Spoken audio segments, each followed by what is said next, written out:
2024 का previous year question paper जो paper code है 347 GD। ऐसे सभी पेपर्स जो 2024 में हुए हैं, 2023 में हुए हैं और 2022 में हुए हैं, ये सैम्पल पेपर की ही तरह हैं। और अगर प्रीवियस ईयर क्वेश्चन पेपर को आप लोग सॉल्व करते हैं और उन्हें बहुत अच्छे से लर्न कर लेते हैं तो इसी के पैटर्न पे आपके होने वाले एग्ज़ाम यानी 2025 में जो मार्च में आपका पेपर पड़ रहा है, 8 मार्च को लगभग पड़ रहा है आपका पेपर, तो उसमें आपको बहुत ढेर सारा हेल्प मिलने वाला है। तो आइए, फर्स्ट पेपर है जो मैं आप लोगों तक पहुंचाने के लिए तैयार हूं। आइए मैं इसे सॉल्व करता हूं। आप इसे मेरे साथ में आप अपने केमिस्ट्री के पेपर को रिवाइज भी कर सकते हैं। तो पहले पेपर में ये पहला क्वेश्चन है और मैं इसे सॉल्व करने के लिए रेडी हूँ।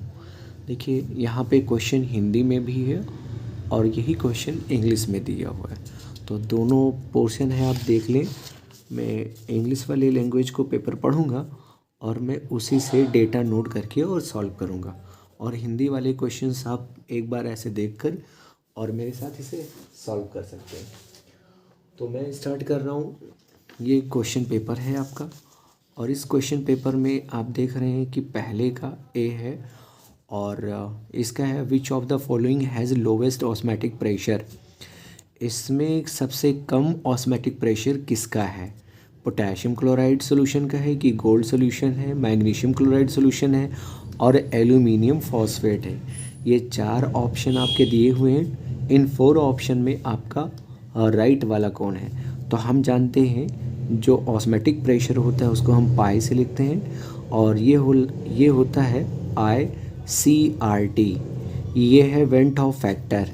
तो वेंट ऑफ फैक्टर के बराबर हम लोग जानते हैं कि जो वेंट ऑफ फैक्टर होता है वो होता है 1 + n-1 इंटू अल्फ़ा। ये n आयोनाइज है यानी नंबर ऑफ आयन है, और I से हम लिखते हैं वेंट ऑफ फैक्टर। जिसका वेंट ऑफ फैक्टर ज़्यादा होगा उसका ऑस्मेटिक प्रेशर भी ज़्यादा होगा। तो यहाँ पर वेंट ऑफ फैक्टर की जब बात करते हैं तो वेंट ऑफ फैक्टर चेक करने के लिए हमें आयोनाइजेशन देखना होता है। तो आइए हम लोग नंबर ऑफ आयन चेक करते हैं। यहाँ पर पोटेशियम क्लोराइड है, KCl है, तो इसको आयोनाइज करेंगे तो पोटेशियम क्लोराइड K+ और Cl- में ये ब्रेक होगा, तो ये ब्रेक हो जाएगा।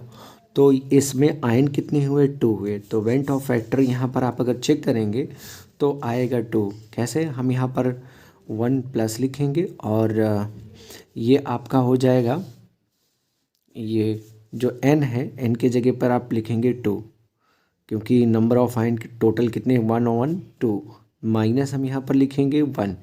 2 में से 1 आप लेस करेंगे और ये है डिसोसिएशन कांस्टेंट जिसे हमें 1 लिखना है अगर नहीं दिया है किसी सॉल्यूशन का। तो आप इसे जब सॉल्व करेंगे तो आएगा आपका वेंट ऑफ फैक्टर आएगा 2। यहाँ पर ये हो जाएगा 2, ठीक है, क्योंकि 2 - 1 मतलब 1, 1 और +1 2 हो जाएगा।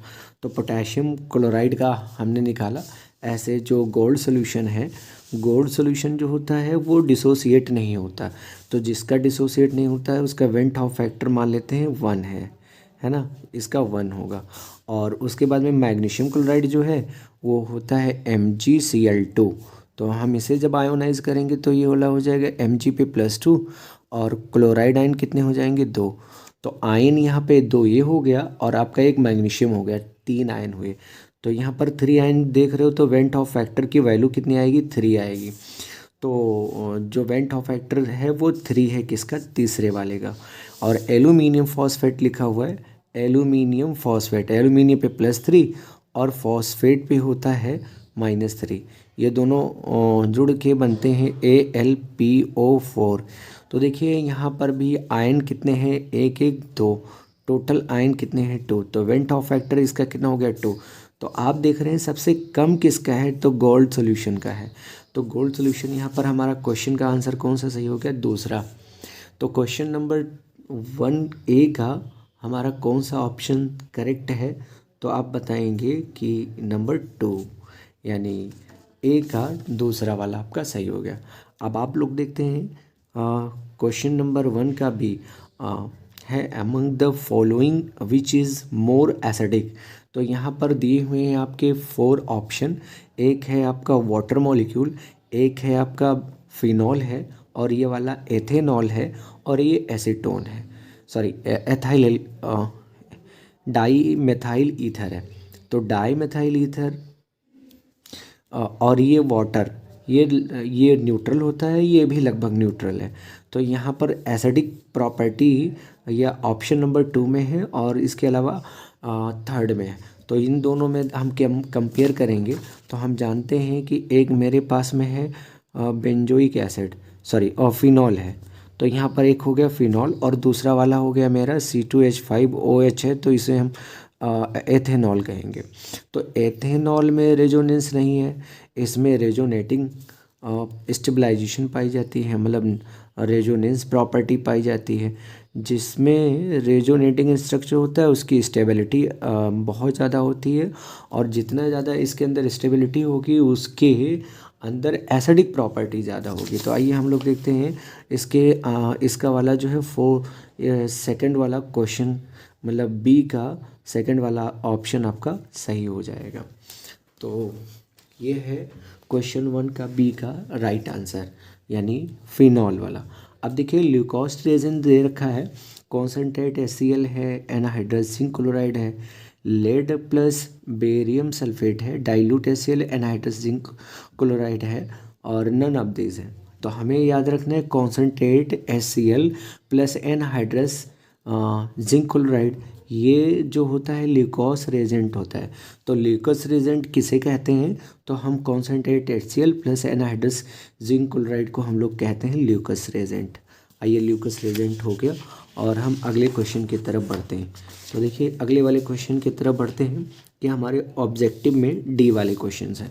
देखिए तो 1 का डी है, कह रहा है appropriate reagent use to distinguish between acetaldehyde and acetone is. देखिए यहाँ पर जो क्वेश्चन नंबर 1 का डी है उसके 4 ऑप्शन दे रखे हैं। एक है हिंसबर्ग रिएजेंट दिया हुआ है, शिफ रिएजेंट दिया हुआ है, ल्यूकस रिएजेंट दिया हुआ है, नन ऑफ दिस दिया।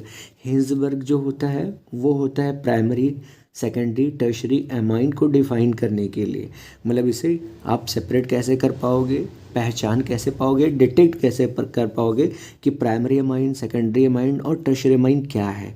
तो इसके लिए हम हिंसबर्ग रिएजेंट यूज़ करते हैं। और यहाँ पर आप देख रहे हैं ल्यूकोस रिएजेंट, ये primary alcohol, secondary alcohol, tertiary alcohol के बारे में इंफॉर्मेशन देता है।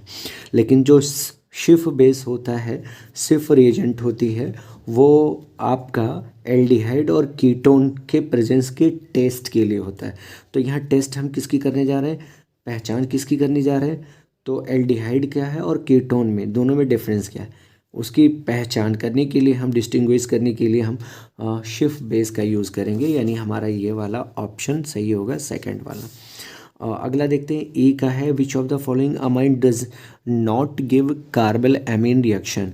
तो देखिए कार्बल एमीन रिएक्शन के लिए हम लोग जब कार्बल एमीन रिएक्शन पढ़ रहे होते हैं तो उसी टाइम हम लोगों को ये इन्फॉर्मेशन मिल जाता है वहाँ से कि जो प्राइमरी होता है, प्राइमरी अमाइन होता है, वही कार्बल एमीन रिएक्शन देती है, ना तो सेकेंडरी देती है और ना टर्शरी देती है। तो आप देखें फर्स्ट ऑप्शन आपको नज़र आ रहा है कि ये प्राइमरी अमाइन है, ये वाला भी प्राइमरी अमाइन है, और ये वाला जो है एनिलीन, बेंजीन पर NH2 ग्रुप है तो ये एनिलीन है, और ये भी आपका प्राइमरी अमाइन है, ये प्राइमरी अमाइन है। तो ये 3 प्राइमरी अमाइन हो गए, ये वाला सेकेंडरी अमाइन हो गया। तो सेकेंडरी अमाइन जो होगा वो कार्बल एमीन टेस्ट नहीं देगा, मतलब रिएजेंट यहाँ पर दिया हुआ है वो कार्बल एमीन रिएक्शन नहीं देगा, नहीं देने वाला सेकेंडरी 2 डिग्री वाला, 2 डिग्री वाला यहाँ पर ऑप्शन में दिया है, तो 2 डिग्री वाला नहीं देगा। क्या नहीं देगा? कार्बल एमीन टेस्ट नहीं देगा। Deficiency of vitamin A causes, अब जो विटामिन ए है उसको हम कहते हैं रेटिनॉल, और अगर उसकी कमी हो जाती है तो नाइट ब्लाइंडनेस हो जाती है, मतलब रतौंधी रोग के नाम से हम लोग जानते हैं वो हो जाता है। और एनीमिया तो होता है रक्त की कमी, यानी ब्लड की कमी होती है। स्टेरिलिटी जो होती है वो नपुंसकता कहलाती है। स्किन डिजीज़ जो होती है त्वचा से संबंधित रोग होते हैं। तो हमारा विटामिन ए जो होता है वो नाइट ब्लाइंडनेस से रिलेटेड है। नाइट ब्लाइंडनेस हो जाती है अगर आपको विटामिन ए की कमी हो जाए। तो इस तरह से हमने ऑब्जेक्टिव टाइप के क्वेश्चंस हमने सॉल्व कर लिए हैं क्लास 12 के केमिस्ट्री के। अब आते हैं, ये है क्वेश्चन नंबर 2 के। ये सभी दिए हुए हैं आपको हिंदी मीडियम में, और मैं इंग्लिश मीडियम के जो क्वेश्चंस हैं मैं यहाँ पर आपको सॉल्व करने वाला हूँ। तो आइए देखिए, आप उस क्वेश्चन को हिंदी और इंग्लिश में दोनों में दिया है। मैं पढ़ के डेटा लिखूँगा और फिर उसके बाद में इसे सॉल्व भी करूँगा। तो देखिए, क्वेश्चन नंबर 2 का ए है।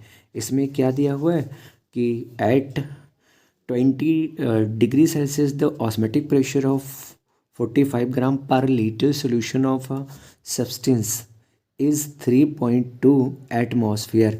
Calculate the value of solution constant. The molecular mass of substance is 342. चलिए मैं इसको अब एक बार हिंदी वर्जन में भी आप देखते रहिए। ये कह रहा है कि जो टेम्परेचर दे रखा है वो है, जो वैल्यू गिवन है उसको हम लोग पहले लिखते हैं। तो ये टेम्परेचर दे रखा है 20 डिग्री सेल्सियस टेम्परेचर, और इसमें 273 केल्विन अगर हम ऐड कर लें तो ये टोटल हो जाएगा हमारा 293। ये 293 हो जाएगा। तो 293 केल्विन हो जाएगा, ये टेम्परेचर हो गया। और जो सब्सटेंस का वेट है वो दे रखा है 45 ग्राम। तो स्मॉल लीटर में डब्ल्यू दे रखा है कितना, 45 ग्राम ये दे रखा है। और इसका मॉलिकुलर वेट भी दे रखा है। मॉलिकुलर वेट है 340 ग्राम, तो सॉरी 342। तो ये 342 ये है मॉलिकुलर मास दिया हुआ है, यानी मोलर मास दिया हुआ है। अब हम लोग देखते हैं कि और क्या चीज़ें दी हुई हैं। एटमॉस्फेरिक प्रेशर भी दे रखा है, ऑस्मेटिक प्रेशर भी दे रखा है। ऑस्मेटिक प्रेशर को आप पाई से भी लिख सकते हो और पी से भी लिख सकते हो, चाहे ऑस्मेटिक प्रेशर जैसा आपने स्टडी किया हो, पढ़ा हो, तो आप ऐसे लिख सकते हो। यहाँ 3 पॉइंट, यहाँ क्या लिखेंगे 5, है ना। यहाँ पर आप बार भी लिखें और या ATM लिख दें। तो ये आपका हो जाएगा क्या, पाई की वैल्यू दे रखा है। यहाँ पर इतनी चीज़ें डेटा गिवन है, और साथ ही साथ में क्या गिवन है, 1 लीटर ये दे रखा है, 1 लीटर, ठीक है, 1 लीटर। आइए हम लोग इसको सॉल्व करते हैं। क्वेश्चन नंबर 2 का है, और क्वेश्चन नंबर 2 में अब हम यहाँ पे जो गिवन है और उसके अकॉर्डिंग हम लोग देखते हैं, हमको R निकालना है, R ये। और हम लोग पढ़ चुके हैं PV is equal to nRT ये। अब इसमें आप देखें P यानी पाई है, तो आप पाई भी लिख सकते हो, P भी लिख सकते हो। अभी यहाँ पर आप लिखेंगे PV इज़ इक्वल टू, इसको n जो होता है वो नंबर ऑफ मोल होता है, और ये weight of substance upon molar mass है इसका। तो हम यहाँ पर लिख सकते हैं ये m इनटू यहाँ पर R लिखेंगे, T लिखेंगे। ये P की वैल्यू 3.5 दिया हुआ है, सॉरी 3.5 मैंने नोट कर दिया है, पर ये 3.5 नहीं है, सॉरी ये डेटा जो है 2 रहेगा और यहाँ पर भी 2 रहेगा। आइए, V की वैल्यू है 1 और W की वैल्यू जो है यहाँ पर दे रखा है 45। M की वैल्यू जो दे रखा है वो है 342, और R की वैल्यू हमको निकालनी है। T की वैल्यू कितनी दे रखी है, तो 293 केल्विन दे रखा है। इसको हम सॉल्व करेंगे, इसमें हम मल्टीप्लाई बाई कर लेंगे, तो ये 45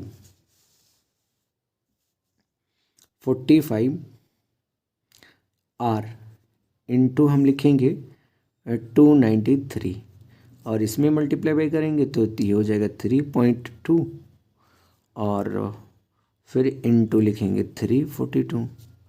इसको जब सॉल्व करेंगे R, तो ये हो जाएगा आपका 3.2 इंटू 342, और अपॉन में हम लोग लिखेंगे 293 इंटू 45। इसको जब आप सॉल्व करेंगे तो इसकी वैल्यू 0.083 आएगा, इसको जब सॉल्व करेंगे तो ये आएगा। अब ये जो आर है उसकी हमें लिखनी होती है कांस्टेंट भी लिखेंगे, यानी यूनिट भी लिखना होगा। तो यहाँ पर ये 0.083 दिया हुआ है। अब हमें आर का यूनिट निकालना है। चलिए आर की यूनिट के लिए हम लोग एफर्ट करते हैं। ये NRT is equal to PV। तो हमें आर की जो है निकालनी है, पी की होती है प्रेशर यानी ATM, तो हम ये लिख लेंगे ATM, और वी का लिख लेंगे लीटर, और ये वाला है नंबर ऑफ मोल, तो ये मोल हो जाएगा मोल, और टी का होगा केल्विन। तो यहाँ पर हम लोग लिख सकते हैं, ऊपर जाएगा तो हम लिखेंगे मोल इनवर्स, और फिर हम लिख लेंगे केल्विन इनवर्स, और ये वाला है आपका ATM, ये ATM लिख लीजिए, और यहाँ लीटर। ये हो जाएगा यूनिट किसका, आर का। ये यूनिट जो आप लिख रहे हो ये आगे पीछे हो जाएगा, कोई इश्यू नहीं, ठीक है। अब यहाँ पर है क्वेश्चन नंबर 2 का बी वाला हम लोग पढ़ते हैं और इसको सॉल्व करते हैं। तो क्वेश्चन नंबर 2 का बी है, at 298 kelvin conductivity of 0.20 molarity KCl solution is 0.0248 Simon centimeter inverse. Calculate its molar conductivity. देखिएगा, तो हम लोग इसको चेक करते हैं। यही चीज़ें यहाँ पर हिंदी में भी दिया हुआ है और आप इसे पढ़ सकते हो हिंदी वाला वर्जन, और मैंने इसके डेटा यहाँ पर नोट करने वाला हूँ। तो देखिए 2 का बी वाला हम लेते हैं। तो 2 का बी में क्या क्या गिवन है वो हम पहले नोट कर लेते हैं। तो देखिए 2 में है कंडक्टिविटी, ये 298 केल्विन की यूज़ यहाँ पे नहीं है, क्योंकि हमको मोलर कंडक्टिविटी चाहिए। और मोलर कंडक्टिविटी जो होती है बेटा वो होता है कप्पा, आप इसे कहिए कप्पा, और 1000 अपॉन लिखिए मोलैरिटी, है ना, मोलैरिटी, ठीक है। हम ये कप्पा हो या कटप्पा हो बेटा, सवाल तो आपको लगाना ही लगाना है। तो आइए मेरे साथ में सवाल लगाने की कोशिश करते हैं, और थोड़ा सा मैं जल्दी कर रहा हूँ तो इसमें मतलब कहीं कहीं पर दिक्कत हो रही है, लेकिन मैं कोशिश करूँगा कि और स्लो में सॉल्व करूँ ताकि प्रॉब्लम ना आए आपको समझने में। तो चलिए यहाँ पर हमने लिखा मोलर कंडक्टिविटी का फॉर्मूला। मोलर कंडक्टिविटी क्या है, तो कप्पा में इंटू यहाँ पे लिखा हुआ है 1000 अपॉन में मोलैरिटी लिखा हुआ है। तो आइए हम लोग जो डेटा दिया है उसको हम लोग लिखते हैं। तो पहले यहाँ पे है मोलैरिटी दिया हुआ है 0.20, और जो सोल्यूशन है वो दिया हुआ है। अब देखिए यहाँ पे कप्पा की वैल्यू दे रखा है, कप्पा है आपका, ये है मोलैरिटी दिया हुआ है, कप्पा दिया हुआ है। कप्पा की जो वैल्यू है यहाँ पर 0.0248 साइमन सेंटीमीटर इनवर्स दिया हुआ है, ठीक है। ये है कप्पा। अब हम मोलर कंडक्टिविटी निकालना चाहते हैं, तो आइए कप्पा की वैल्यू रखते हैं। कप्पा की वैल्यू है 0.0248, और इनटू में लिखेंगे 1000, और अपॉन में हम लोग लिख लेंगे 0.20। देखिएगा ये 4 डिजिट के बाद में पॉइंट लगा है, तो ऐसे आप 1 लिखिए और यहाँ पर 40 ऐसे कर लीजिए। ये 2 डिजिट के बाद में पॉइंट लगा है तो 02 बढ़ा लीजिए, यहाँ से ये वाला पॉइंट हटा दीजिए और इसे सॉल्व करिए। देखिए 40 है, तो आप यहाँ से 40 कैंसिल कर दीजिए। तो ऊपर है आपका, ये है 10 और ये है 0, ये भी कैंसिल हो गया। अब आपका है ऊपर 248 अपॉन में है 2, इन्हें जब आप सॉल्व करोगे तो 124 आएगा। अब देखिए ये जो कप्पा है इसकी जो यूनिट है वो है आपका साइमन, और फिर है सेंटीमीटर इनवर्स, ये दिया हुआ है। लेकिन जो यहाँ पर मोलैरिटी है उसके बराबर होता है, वो होता है number of mole upon volume. देखिए ये आप ये जो लिखेंगे तो यहाँ पर लिखेंगे मोल और अपॉन में लिखेंगे लीटर, तो यहाँ ऊपर लेंगे तो ये लीटर इनवर्स हो जाएगा। तो इसको जब हम लीटर को सेंटीमीटर में चेंज करेंगे तो ये मोल और ये हो जाएगा सेंटीमीटर क्यूब। ये सेंटीमीटर क्यूब में माइनस में लिखेंगे। तो ये नीचे से जब ऊपर जाएगा यहाँ पे तो आप इसको लिखेंगे मोल इनवर्स लिखेंगे और सेंटीमीटर क्यूब लिख लेंगे, माइनस से प्लस हो जाएगा। अब 3 में से 1 आप लेस करोगे तो ये 124 साइमन और लिख लेंगे सेंटीमीटर स्क्वायर और फिर हम लिख लेंगे ये मोल इनवर्स। बस ये हो गया आपका क्वेश्चन नंबर 2 का बी। और 2 का बी है और मैंने इसको आपको सॉल्व किया। तो यहाँ पे जो क्वेश्चन था उस क्वेश्चन को मैंने दिए हुए डेटा को पहले नोट किया और उसे सॉल्व किया तो हमें आंसर ये मिल गया। आप इन्हें कहीं भी कोई चीज़ समझ में ना आ रही हो या चीज़ें हम लिख रहे हैं तो प्रॉपर आपको विज़न ना मिल रही हो तो आप हमें कमेंट में बता सकते हैं। चलिए क्वेश्चन नंबर 2 बी तक कंप्लीट हो गया है। क्वेश्चन नंबर 2 सी हम लेते हैं। लिखा है right the unit of velocity and velocity constant for zero order reaction. तो देखिए ये जो क्वेश्चन है आपका वो हिंदी में यहाँ पर दे रखा है सोनिकोट की अपक्रिया के लिए वेग स्थिरांक। तो देखिए वेग स्थिरांक यानी हम उसी को कहते हैं रेट और रेट ऑफ रिएक्शन। तो ये रेट ऑफ रिएक्शन के लिए हम रेट के लिए लिखते हैं, रेट का जो फॉर्मूला है वो है रेट इज़ इक्वल टू, मान लीजिए ये कोई कॉन्सेंट्रेशन है जो चेंज हो रहा है प्रोडक्ट में, ये कोई रिएक्टेंट है प्रोडक्ट में चेंज हो रहा है तो उसकी हमें लिखनी है, क्या लिखनी है, कॉन्सेंट्रेशन। यानी यहाँ पर हम लिख लें ए और अपॉन में लिखेंगे डेल्टा टी। यहाँ पर आप डेल्टा लिख सकते हैं, डेल्टा तो हुई चेंजिंग। देखिए ये जो स्क्वायर ब्रैकेट है चाहे वो रिएक्टेंट हो या प्रोडक्ट तो उसकी वैल्यू हमें यूनिट की वैल्यू लिखनी है मोल और लीटर इनवर्स लिखनी है और अपॉन में ये इसकी सेकंड लिखनी है, ये जाएगा mole litre inverse second inverse, सिर्फ ऐसे लिख देते हैं। तो ये हो गया किसका, रेट की यूनिट हो गई। आइए हम लोग देखते हैं यहाँ पर ये कह रहा है कि ज़ीरो ऑर्डर रिएक्शन के लिए तो हम यहाँ पर ए कोई है और वो चेंज हो रहा है किस में, और पी में। तो हम जानते हैं कि जब हम लिखते हैं रेट इज़ इक्वल टू के इंटू, यानी कॉन्सेंट्रेशन में कोई चेंजिंग नहीं हो रही, ज़ीरो है ना। तो किसी पर हम जब पावर ज़ीरो लिखते हैं तो उसकी वैल्यू हो जाती है 1 हो जाती है और ये है रेट, ठीक है। तो रेट, अब आप रेट का जो यूनिट है वो है mole litre inverse second inverse. तो ये किसकी हो जाएगी, और आप कहेंगे, आप इसे नाम देंगे वेलोसिटी कांस्टेंट या रेट कांस्टेंट की भी क्या होगी, यूनिट सेम हो जाएगी। यानी रेट की और रेट कांस्टेंट की जो यूनिट है वो दोनों ही यूनिट क्या हो जाएंगी, सेम हो जाएंगी। तो ये क्वेश्चन नंबर था हमारा, क्वेश्चन नंबर 2 का सी वाला था। ये आप सी वाला हमने सॉल्व किया है और ये आप देख रहे हैं कि मैंने कोई ए को पी में चेंज किया और रेट इक्वल टू होता है डेल्टा ए अपॉन में डेल्टा टी लिखा मैंने, यानी change in concentration upon change in time.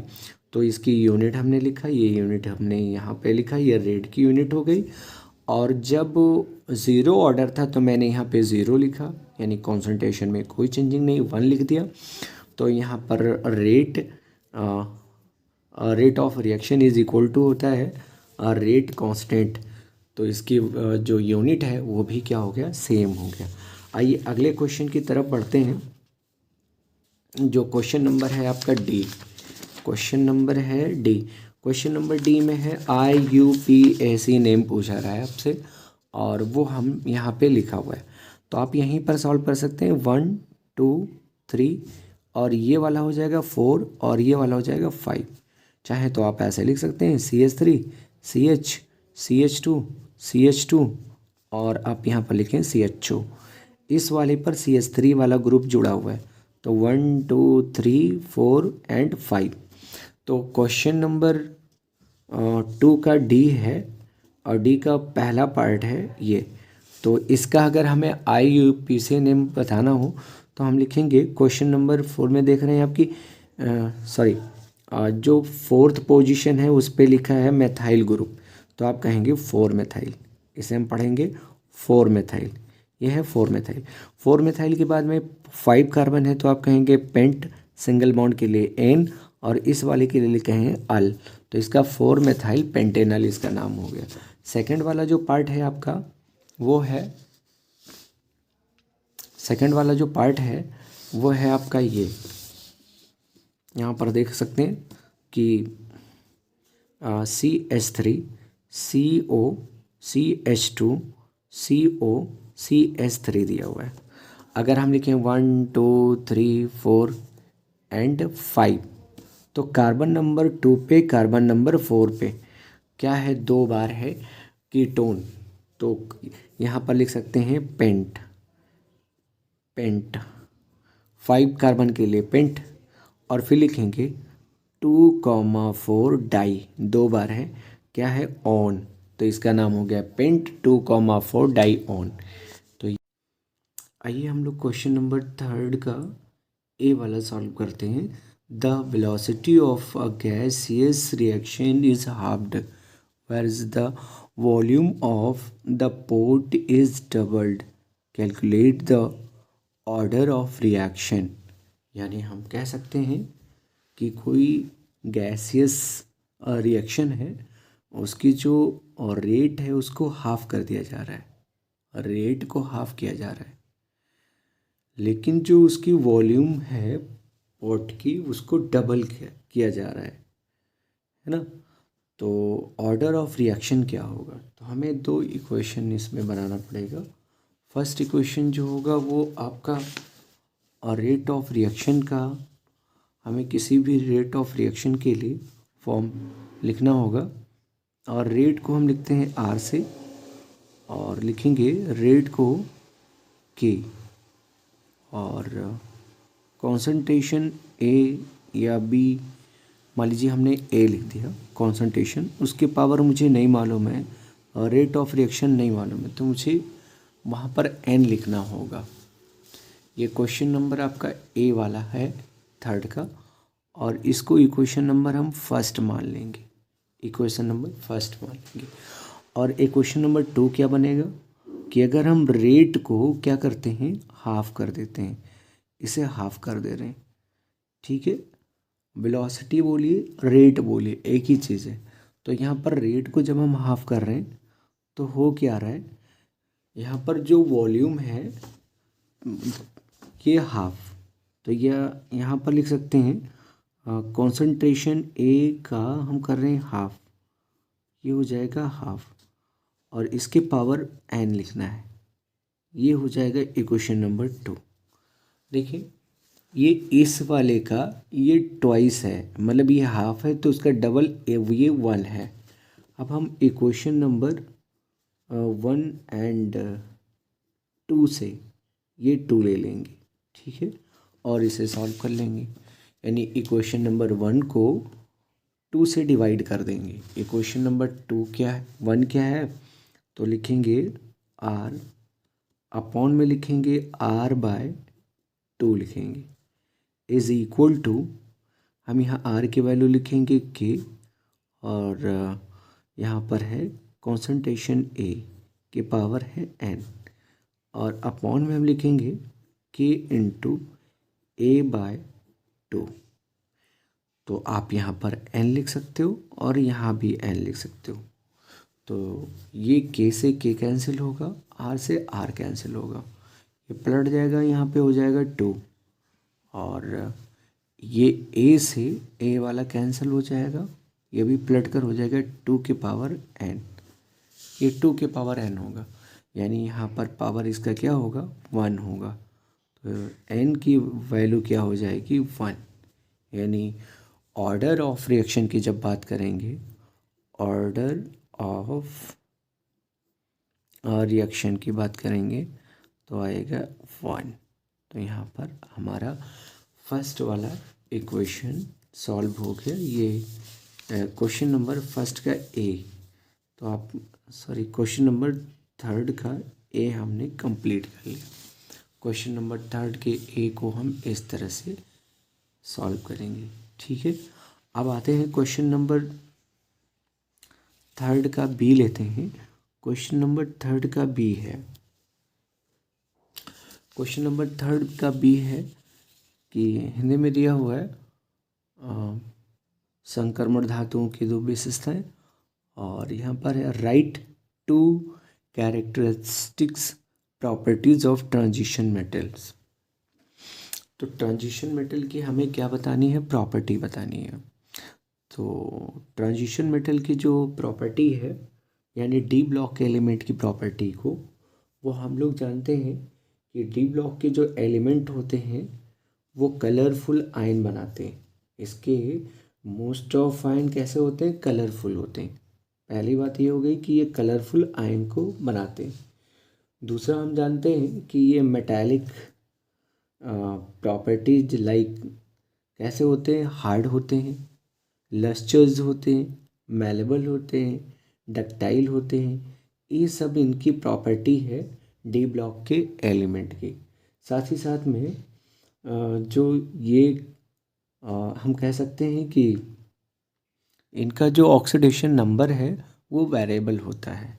तो डी ब्लॉक के एलिमेंट के बारे में हमको बताना है, प्रॉपर्टी के बारे में तो ढेर सारी प्रॉपर्टी बता सकते हैं, लेकिन हम बता सकते हैं कि जो इस डी ब्लॉक के एलिमेंट हैं वो कोऑर्डिनेट कंपाउंड बनाते हैं। और इसके अलावा हम ये भी बता सकते हैं कि इसके कलरफुल आयन बनते हैं। तो ये सारी चीज़ें रिप्रेजेंट करता है डी ब्लॉक के एलिमेंट। तो आप इसको अपने तरफ से जो भी पढ़ रखे होंगे आप उन्हें थोड़ा सा स्टेटमेंट में लिखने की प्रैक्टिस करके और इसे आप इसके आंसर को दे सकते हैं।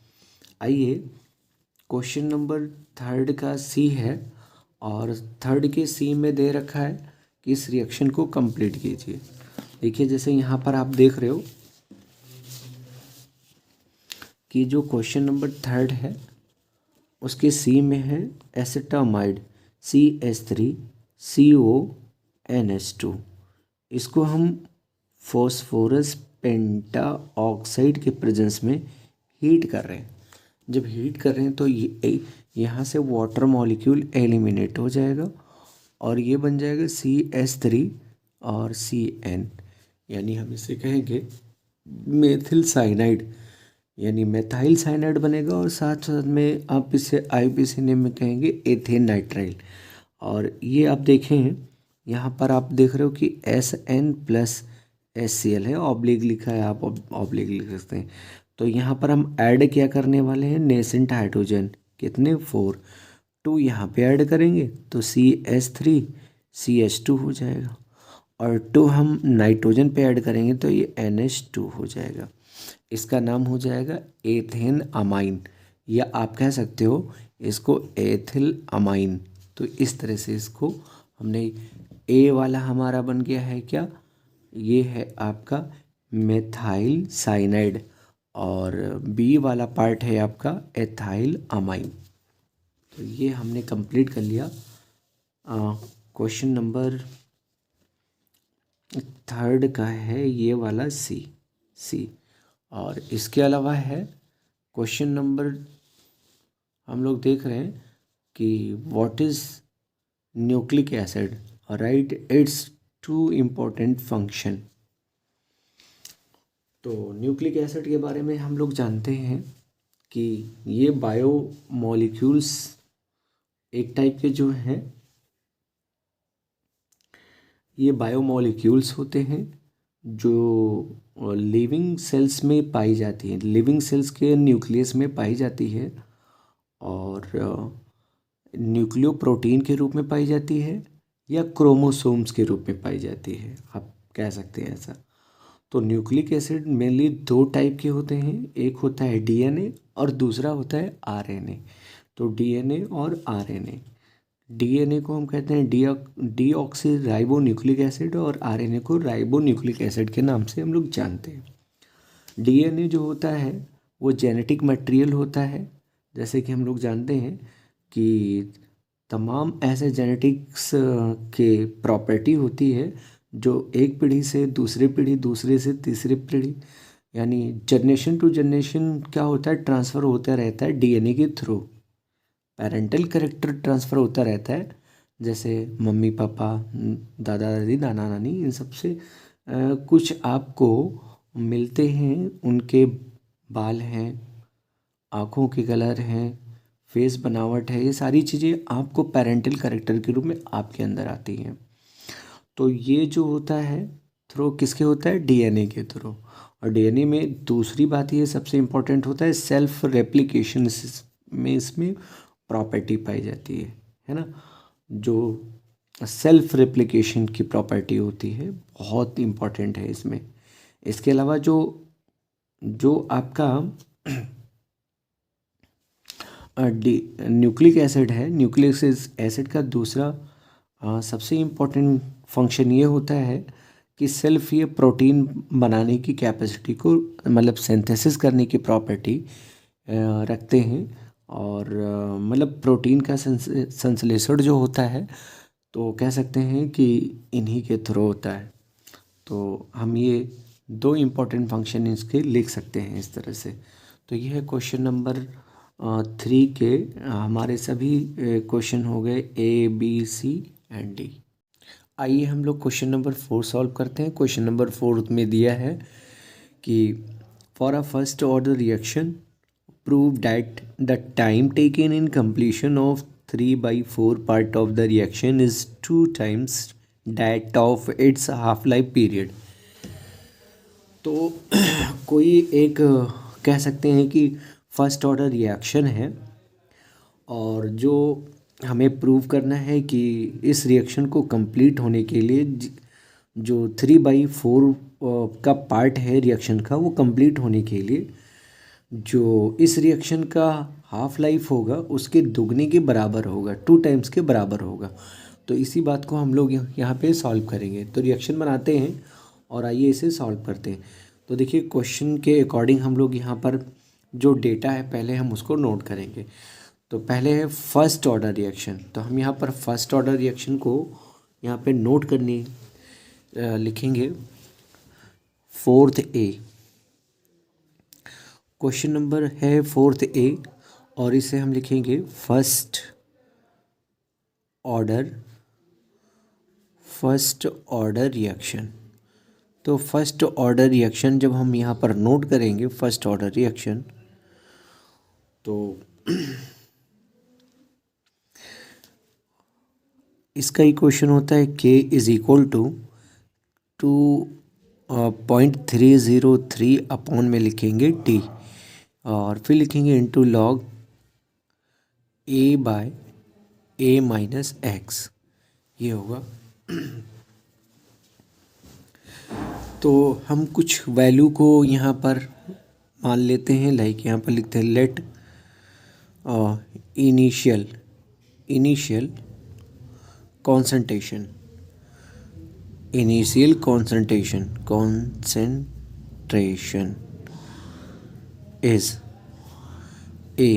इज इक्वल टू 100 मान लिया मैंने।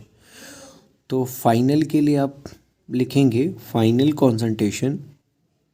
कॉन्सेंट्रेशन होगा इज A माइनस एक्स ले लेंगे। तो यहाँ A की वैल्यू हम लिखेंगे 100 और x के लिए -100 और ये कंप्लीट हो रहा है 3/4। तो इस क्वेश्चन को जब हम सॉल्व करेंगे तो 100 माइनस 4 को इससे 100 को डिवाइड करेंगे तो ये हो जाएगा 25 को 3 से मल्टीप्लाई बाई करेंगे तो 75 आएगा। ये आपका हो जाएगा 25। तो फाइनल के लिए हम ये वाला लिखेंगे। तो सो डैट हम यहाँ पर इसे जब सॉल्व करेंगे तो लिखेंगे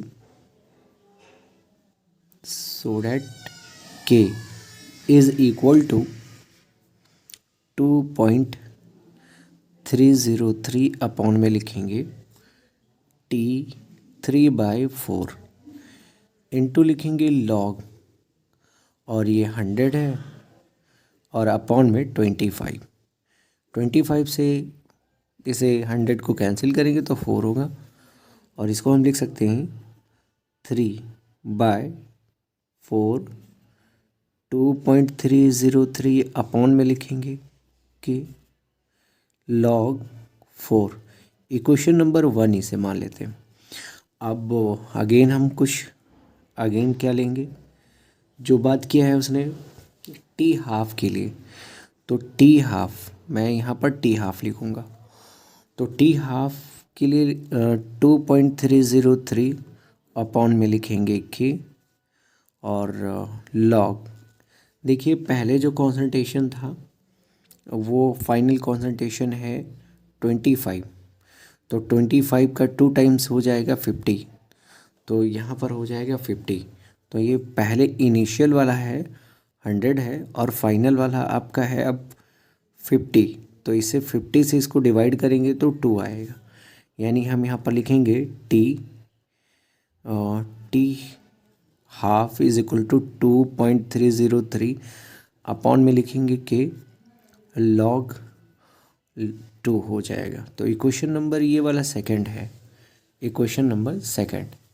अब आइए इक्वेशन नंबर फर्स्ट और सेकंड से हम लोग इस इक्वेशन को सॉल्व करते हैं।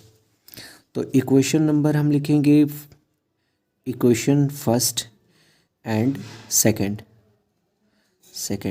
से, फर्स्ट वाले को सेकंड से हम डिवाइड कर देंगे, तो ये आपका होगा 3/4 टी हाफ, और टी हाफ पहले तो T3/4 की वैल्यू लिखेंगे, तो ये वैल्यू दिया हुआ है गिवन है 2.303 अपॉन में लिखेंगे के, और लॉग ये लिख लेते हैं 2/2 लिख देते हैं, 4 को 2 के पावर 2 मैंने लिख लिया, और जो टी हाफ है उसकी वैल्यू है 2.303 अपॉन में लिखेंगे के, और फिर दिया हुआ है log 2, और इसको पूरा ये कैंसिल हो रहा है, तो T3/4 अपॉन में लिखेंगे T half is equal to, ये 2 log 2 हो जाएगा, ये 2 हम यहाँ पर इस तरह से लिखेंगे और ये log 2 होगा। इसको जब हम सॉल्व करेंगे इससे कैंसिल कर देंगे तो सिर्फ यहाँ पे 2 बचा हुआ है, यानी हम इसको लिख सकते हैं क्या T3/4 और यहाँ पर 2 इंटू टी हाफ, ठीक है। तो यही हमको प्रूव करना था कि जो कंप्लीट होता है इस रिएक्शन का 3/2 वो उसके हाफ लाइफ के 2 टाइम्स के इक्वल है। तो ये हमारा क्वेश्चन नंबर 4A सॉल्व हो गया है। क्वेश्चन नंबर 4 का सी वाला पार्ट देखते हैं। तो क्वेश्चन नंबर सी है, 4 का सी है, right the chemical equation for the preparation of 1 iodobutane from the following. तो इसमें है हमको 1 आइडोब्यूटेन को प्रिपेयर करना है, और मेरे पास में केमिकल गिवन है, 1 ब्यूटेनॉल है, 1 क्लोरोब्यूटेन है और एक है ब्यूट1ईन। ये सब दिए हुए हैं रिएक्शन बनाने के लिए, और हमको प्रिपेयर करना है 1 आइडोब्यूटेन। तो आइए हम लोग देखते हैं क्वेश्चन नंबर 4 का सी वाला पार्ट है ये सी। तो क्वेश्चन नंबर 4 का सी पहले दिया हुआ है कि जो है यहाँ पर ब्यूटेनॉल दिया है, 1 ब्यूटेनॉल, फर्स्ट है 1 ब्यूटेनॉल, मतलब CH3 CH2 CH2 CH2OH, इसको हम कहेंगे 1 ब्यूटेनॉल या ब्यूटेनॉल 1। तो 1 ब्यूटेनॉल हमने लिखा। इसकी रिएक्शन हम लोग हाइड्रोजन आयोडाइड के साथ में कराएं in the presence of potassium iodide and mineral acid.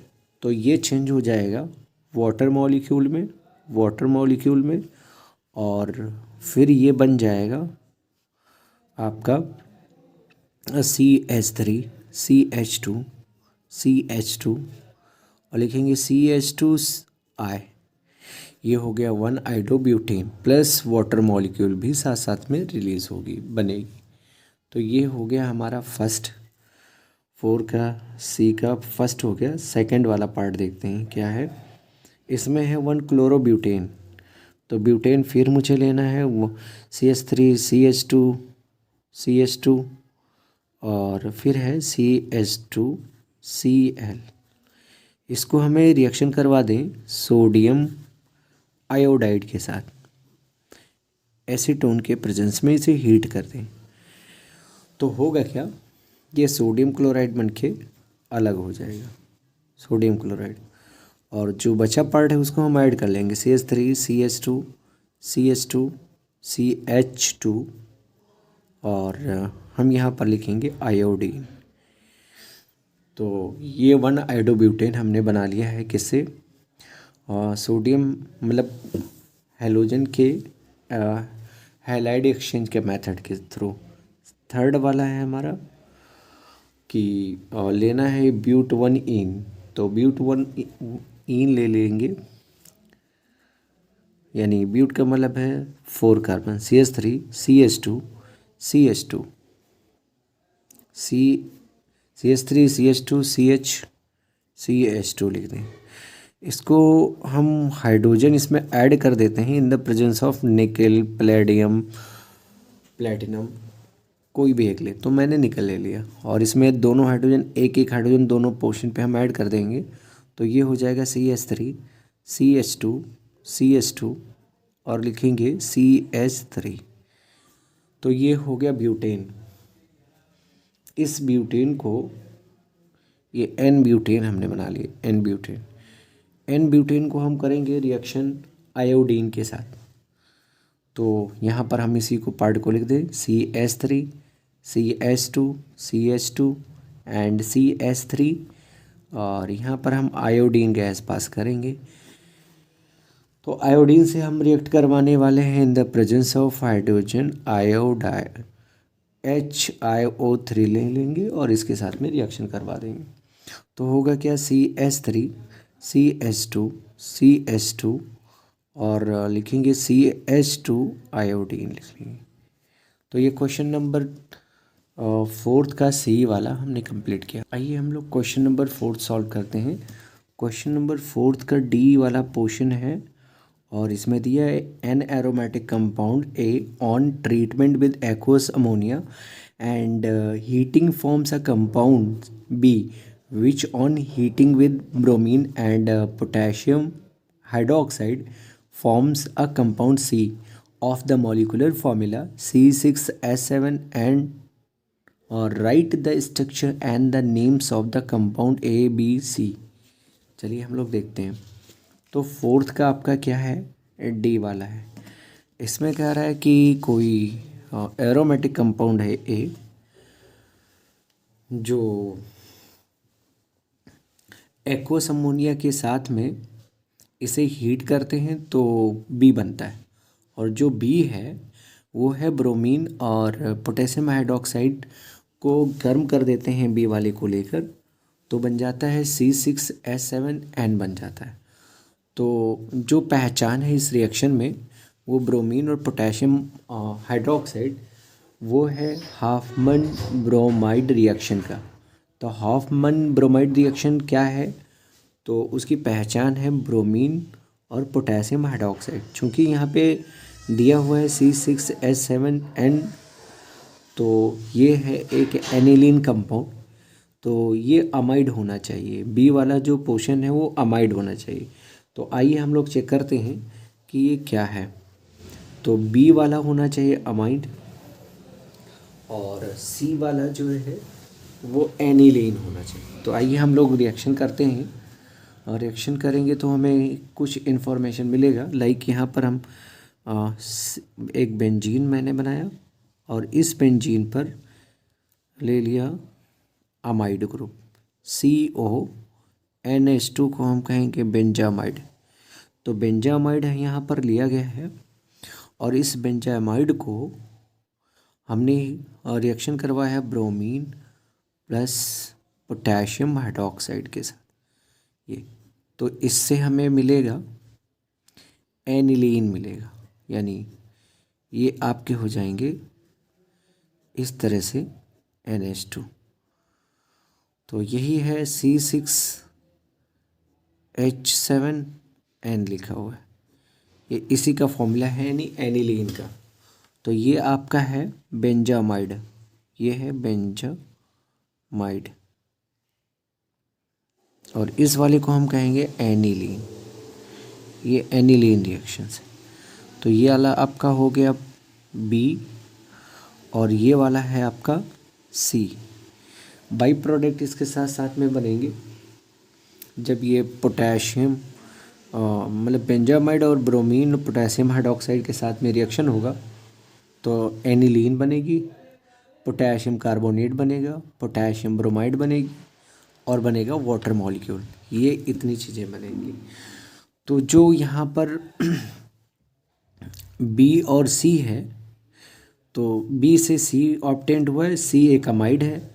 इससे ये कंफर्म हो रहा है कि जो एक कोई A वाला है वो होगा बेंजोइक एसिड, कोई ना कोई कार्बोक्सिलिक एसिड होगा। उसको हम लिक्विड अमोनिया के साथ में एक्वस अमोनिया के साथ में यानी NH3 ले लेंगे और यहाँ ब्रैकेट में लिख लेंगे AQ, एक्वस अमोनिया के साथ में हीट कर देंगे तो ये बन जाएगा, ये वाला बन जाएगा CONH2 यानी अमाइड।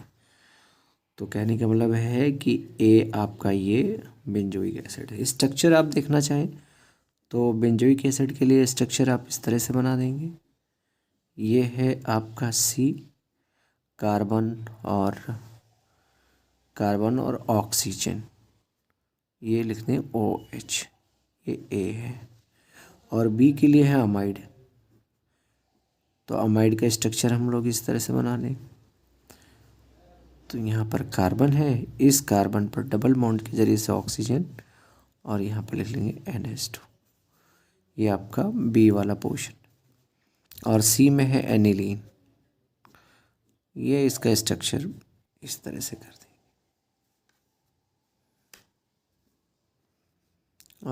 N लिखें, 2 हाइड्रोजन, ये हो गया C। Okay, thank you for watching my videos and you can subscribe, like and share. Thank you.